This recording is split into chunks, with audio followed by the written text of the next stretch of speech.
all the case lights on. We're not real complicated. It's not high tech. And there you have it. We're open. Hello, hello.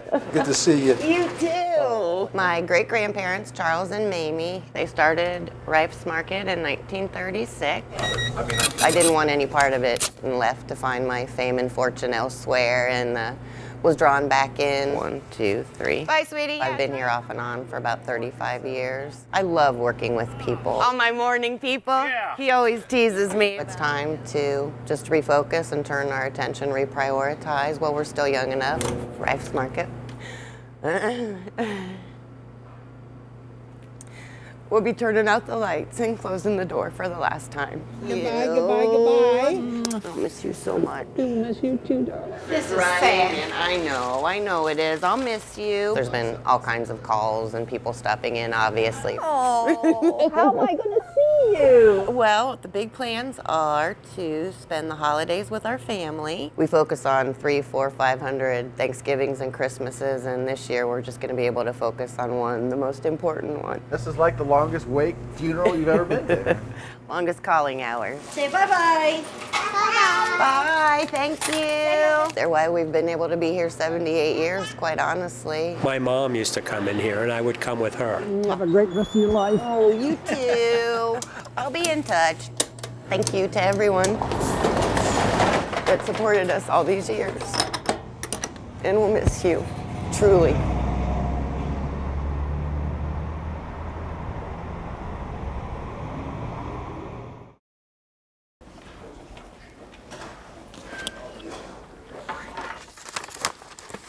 That's a picture of me in my uniform in 1945. We did it for our country. I did it because I had lost a husband overseas and a nephew. It was my duty to go into the military. That's why I joined the Waves. Brings back a lot of memories. Congratulations, lady. Thank you. When I received the call that I was going to be inducted into the Ohio Veterans Hall of Fame, I thought somebody's going to have to pick me up off the floor. I never expected anything like this. Well, it's fantastic, and I'm so happy for you. That was my state senator. Oh, that said hello to you there? Yeah. The proudest moment of my life was when I put that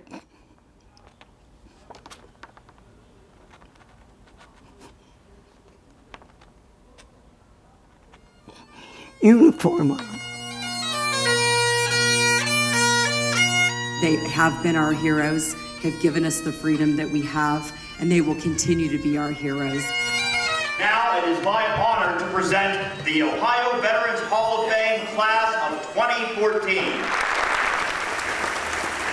She taught school in Kentucky for 4 years and joined the Waves during World War II. She's since lived a life of service to the greater community. Thank you for your service. Thank you. Please welcome Ruby Gilliam, Class of 2014. It's one of the highest honors that I could ever receive.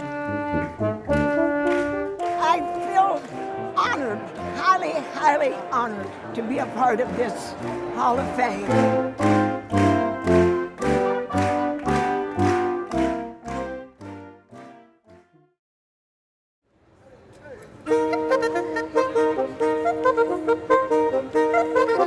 The race is on.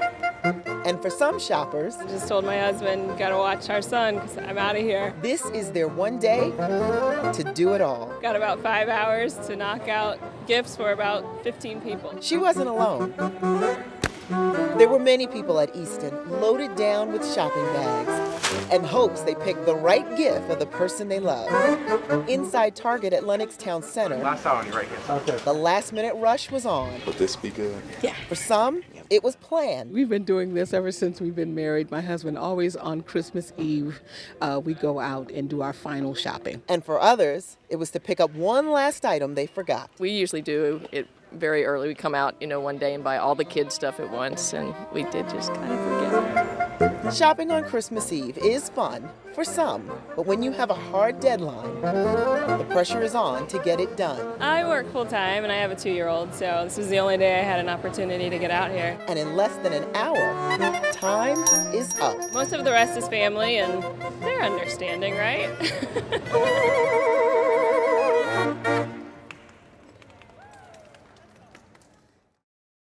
A lot of people think that they're invincible and that it'll never happen to them, but it can. Just how easily we tested on a closed course. We measured out 100 yards. Accelerated to 45 miles an hour.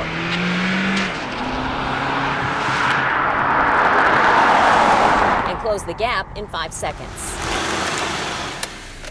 About the same amount of time it takes for me to look over, locate my phone, and pick it up from the passenger seat.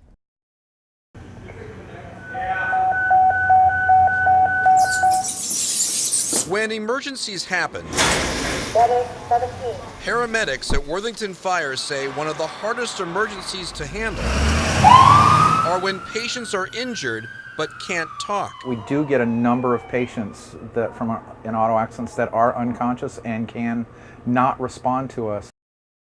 We are told that woman has been taken to Grant Medical Center, and we are told she is in critical condition. That day had deep roots. Vicky had a child with a man she says turned on her and for years threatened her.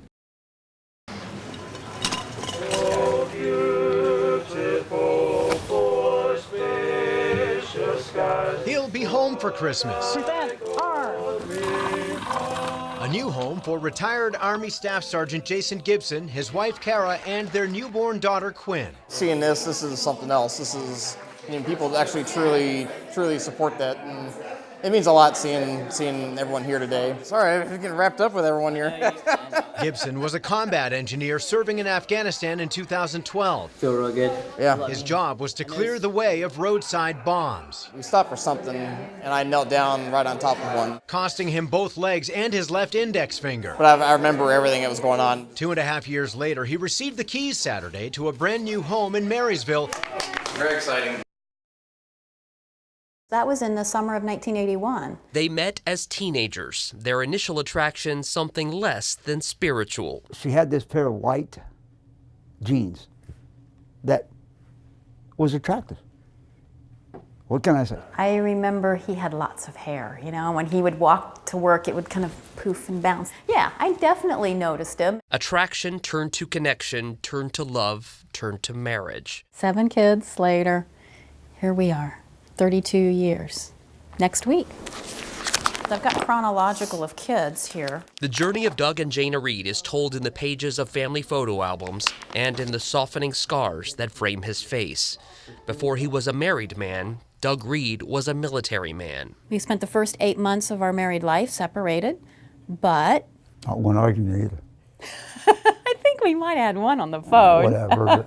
But the separation was never as painful as in June of 2009, when Doug left for his first combat mission to Afghanistan. That loss, it was like half my heart was gone.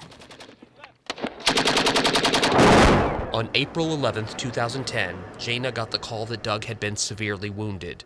All of that they could tell me was he had been hit with an RPG.